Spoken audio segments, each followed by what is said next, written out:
നമസ്കാരം. നമ്മളിപ്പോൾ നക്ഷത്രങ്ങളുടെ ദോഷപരിഹാരങ്ങൾ പറയുന്നു.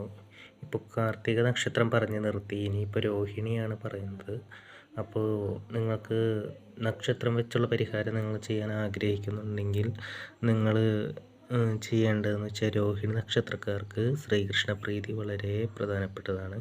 അപ്പോൾ നിങ്ങൾ ജന്മനക്ഷത്രങ്ങളിൽ തൊട്ടടുത്ത് ശ്രീകൃഷ്ണ ക്ഷേത്രം ഉണ്ടെങ്കിൽ പോയി തൃക്കൈവണ്ണ നേദിക്കുകയും തുളസിമാല ചാർത്തുകയും 4 വലം വെച്ച് ഭഗവാനെ പ്രാർത്ഥിക്കുകയും ക്ഷേത്രത്തിലിരുന്ന് പരമാവധി ഭഗവാന്റെ നാമങ്ങൾ ചൊല്ലുകയും ചെയ്യണം. കഴിയുന്ന സമയത്തൊക്കെ ഭഗവാന്റെ നാമങ്ങൾ ചൊല്ലുന്നത് വളരെ നല്ലതാണ്.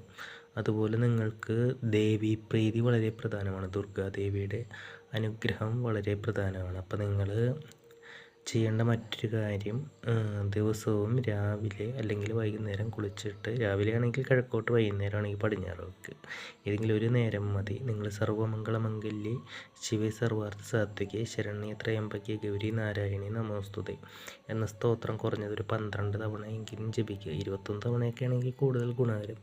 12 തവണയെങ്കിലും കുറഞ്ഞ് ജപിക്കുക. ദേവി പ്രാർത്ഥനയോടെ നിങ്ങളത് ജപിക്കുക. ചൊല്ലുന്നതിന് മുമ്പ് ഗണപതിയെ പ്രാർത്ഥിക്കണം. എന്നിട്ട് നിങ്ങളത് ചൊല്ലി വന്നു കഴിഞ്ഞാൽ നിങ്ങളുടെ ജീവിതത്തിൽ ഐശ്വര്യം ഉണ്ടാവും. എല്ലാ പ്രശ്നങ്ങളും മാറും. നിങ്ങൾക്ക് ജീവിതത്തിൽ നല്ല ഉയർച്ചയായിരിക്കും. സാമ്പത്തികവുമായിട്ടുള്ള ഏതൊരു കാര്യങ്ങളും, സാമ്പത്തികവും സൗഭാഗ്യമെല്ലാം നിങ്ങളുടെ ജീവിതത്തിൽ നിങ്ങൾ ആഗ്രഹിക്കുന്ന പോലെ വരുന്നതാണ്. നിങ്ങളുടെ പ്രതിസന്ധികളൊക്കെ അകലുന്നതാണ്. നിങ്ങളത് ചെയ്തു വന്നാൽ നല്ല മാറ്റം പെട്ടെന്ന് തന്നെ അനുഭവിക്കാൻ പറ്റും.